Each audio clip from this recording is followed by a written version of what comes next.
So these are the sputtering technologies that we offer here in Andover, and each sputtering technology has its pluses and minuses. I would say, the most popular sputtering technology out there now is the magnetron sputtering, and we currently have 5 magnetron sputtering chambers.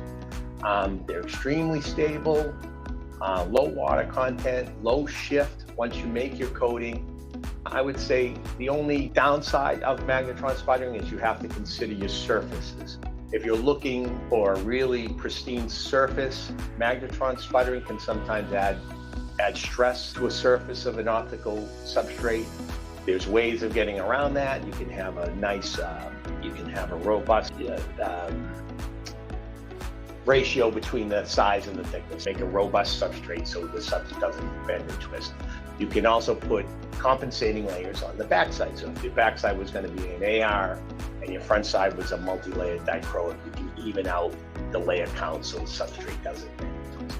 But overall, a very good technology. E-beam is a great technology also. It's really good for laser damage.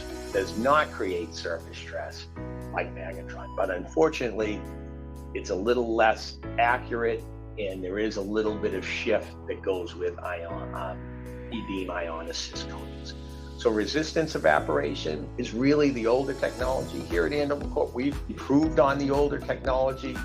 These are coatings that usually are assembled and laminated in.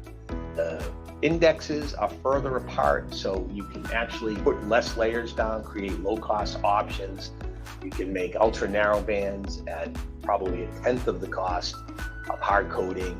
We always try to introduce the resistance evaporation into the formula, depending on your environment. If you're in a lab environment and not hostile conditions, resistance coatings are very, very good and a very smart choice for affordability.